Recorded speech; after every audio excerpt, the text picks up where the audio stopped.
I know Prashant, for example, would be in the board meetings and would always be more active till the next rounds happen, completely hand-holding us, ensuring that we are prepared to take on to the next level of the business. So even though it was early days, he would not question our decisions.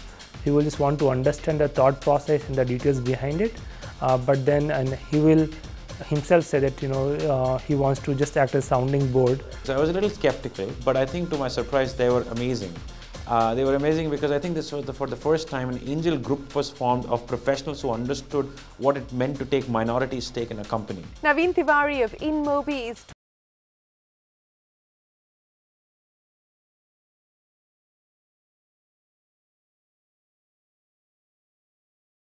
Bombay boys.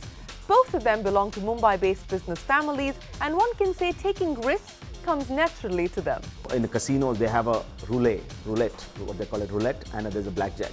This is a roulette that I didn't know, because you have to put enough chips on the table to be able to start figuring out what's right, what's wrong. I remember talking to my dad. I said, Dad, I'd love to buy a Mercedes. Why don't we buy one? So he said, yeah, good idea. Why don't you go ahead and buy it? And I was like, how can I buy it? You have to buy it for me. So he said, listen, never look inward, always look outward. And I obviously couldn't afford a Mercedes at the age of 22. I had no idea how long this would take me, but it took me 18 years. And this year, on my 40th birthday, I finally bought a Mercedes, albeit a second-hand one. And therefore, this really helped me learn the value of money. So this week on India's Angels, we bring you the story of two men with a passion for starting up and for startups. Also a big appetite for risk. Here's the story of the Mumbai Angels. There's a family, friends and fools. One of them will invest with you. Once they are done with that, then there's a valley of death. Now the time has come when the angel investor, the ecosystem is completely ready.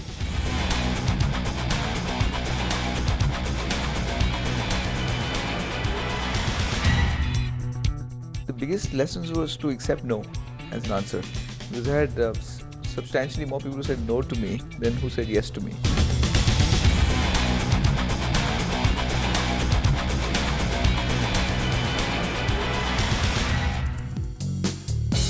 Prashant and Sasha first met in 1998 at a get-together organized by the India chapter of the Young Entrepreneurs Organization, of which Prashant was a co-founder and president. Over the next decade, both of them managed and grew various aspects of their family businesses, Prashant at Choksey Chemicals and Construction, and Sasha at the company his father Gulu Mirchandani started up, Merck Electronics. But their day jobs didn't stop them from actively scouting for and investing in startups. We were raised in an environment of family businesses, so very entrepreneurial families, right? We had, between us, we had several companies that had been started by different members of our families. So we've been talking about businesses all the time. And my first investment came when I invested through our public company.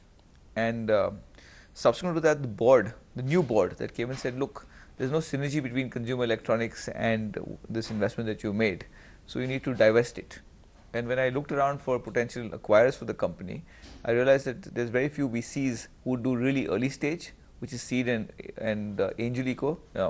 So that's when I decided to form my own small fund, Cocoon Ventures, and I bought the shares from our parent company. And that particular company became my first investment. That's how I got into this industry. As far as I'm concerned, I think my family took me lightly earlier on. Much lightly. It's okay, I think you're losing money. So Chanda Mama or these funny companies that I would be investing in, and they would think that why are you wasting your money, 10, 15 lakhs out of each of these companies, and you don't even know what they're doing. Or if you ask you questions, you don't know half the answers. What exactly is going to be their business plan? But at that time, I knew that the entrepreneur is going to be right, and he's going to pivot the model, he's going to do something. But I had no expression in terms of proving that this actually happened, which was I think the validation point came when some of these exits took place. And now obviously then there are many people who are looking at this whole thing. And as angel investors, Prashant, Sasha and their friends would meet entrepreneurs over coffee or lunch at restaurants, or travel out to meet entrepreneurs on tip-offs from the grapevine. But as the informal network grew, managing these pitches over coffee became quite tedious. we were actually keen to just join an angel club. Right. We had done 1.0, which is our own individual angel investing. And we felt it makes sense to just join a club because it's simpler, people do the work for you, the ticket size is generally smaller. Right. So when we went to the web to look for angel club, I remember we met for a coffee and said, let's just go find one and then we'll choose the best one. So we came back the next day and said, I can't find a single one. Are you Googling this properly? And we checked again. We were surprised to see that none existed. And that's how we decided to start Mumbai Angels, because once we decided that there was nothing available, it was a shocking insight for us. And that's how Mumbai Angels came about in 2006, towards the second half of 2006. Right. One of the first formal angel networks in India, Mumbai Angels today has over 200 members and is structured as a not-for-profit to ensure that the entrepreneur always comes first. The average ticket size for investment is between 50 lakh rupees to 1.5 crore rupees, and they funded 55 startups to date and had 9 very successful exits. The first blockbuster came from their very first investment as Mumbai Angels from Naveen Tiwari's In Mobi.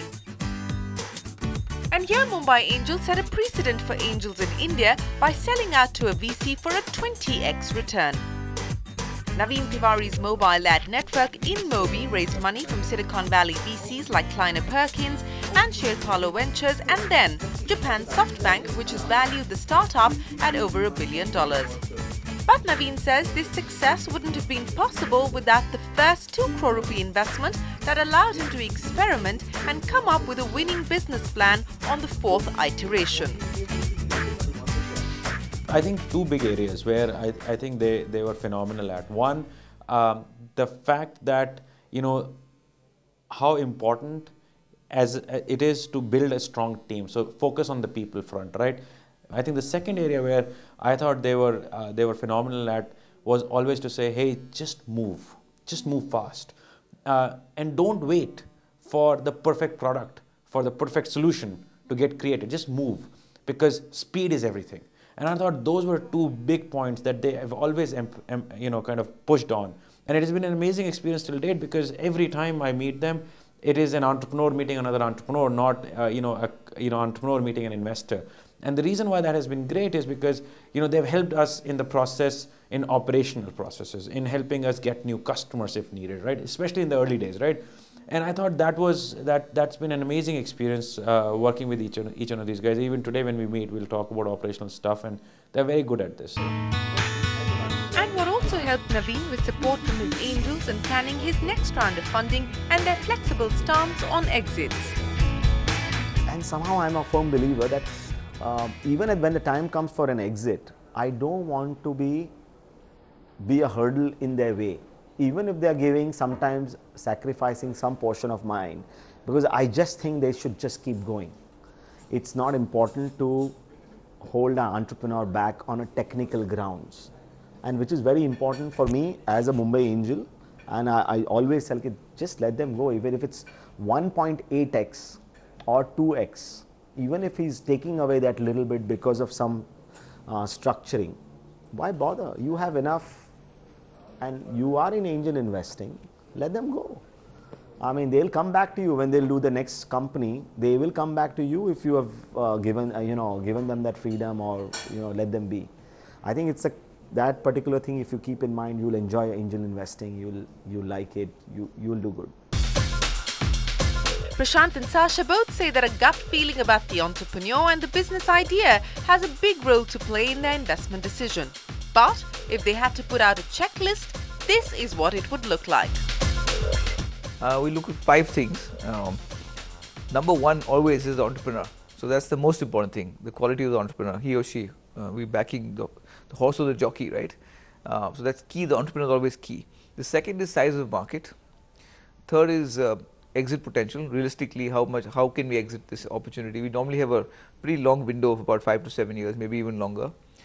Capital efficiency, to realistically how much money is required for this company, and then what unfair advantage or competitive barriers that this company have. So these are the 5 that we kind of look for as a check mark before we invest. The scalability point is a very important point, because sometimes the entrepreneur wants to do a business, and it likes the business, it has the requisite skill set, it can even monetize, So all of this are in place, but if it can't scale, then there is no point. The VCs will not be interested in the next round to come in. And the story of how the Mumbai Angels invested in video-on-demand service provider Apalia Technologies illustrates how this 5-point checklist works. The Angels instantly liked Vamshi Reddy and Shivabaya Punedi, entrepreneurs who had given up their corporate careers overseas to start up Apalia in 2005. But what they liked more was that the team rose to a challenge that the Angels threw at them. From MA perspective, they were convinced enough, but they wanted to actually see some more traction before they could actually fund the kind of investment amount we were looking for. So, I think that is when, they asked us to go back and say, hey, can you go ahead and go back and build some customer traction and come back, maybe we will be able to find the kind of capital you are looking at. And the next time they met, Vamshi had tied up with content providers and was in the process of finalizing deals with mobile operators. There was no reason for the Mumbai Angels to hold back the $500,000 that Apalia was looking for. To actually pick up people who are very raw, like promoters like us, and actually be able to start seeding the kind of things that need to go into building a corporate is where it started with MA. So, we are absolutely, very impressed, and we really feel that, one of the best things that happened for Apalia was actually going through the right way of raising capital, and MA has been an amazing partner to be with for us. When we used to talk to them and we had just invested some amount of money, they would actually come by second-class train, even if they don't get anything. They would not fly. They would be really bootstrapping themselves even after having kind of money in their bank account. So, and extremely hardworking, changing their business plans again and again, very tight controls, and they make it. And finally, people see through it. And so IDG came along, Qualcomm came along, and Indo-US, now it's called Kalari, I think, they came along. So these entrepreneurs stand out eventually. Mumbai Angels have exited most of their stake in Apalia, but Prashant continues to be on the company's board, and he is Vamshi's sounding board and go-to guy in a crisis. On that note, we'll take a break, but when we return, there's a lot more to talk about on India's Angels. There's also many more angel investors individually writing angel checks. So therefore, there's far more activity and far more money available to entrepreneurs in the angel and seed ecosystem now. And today it favors entrepreneurs. Earlier the entrepreneurs would have had to wait if we had to, by the time angel groups or angel funds would write checks. And today I think we'll have to be speed. So it favors speed and entrepreneurs both.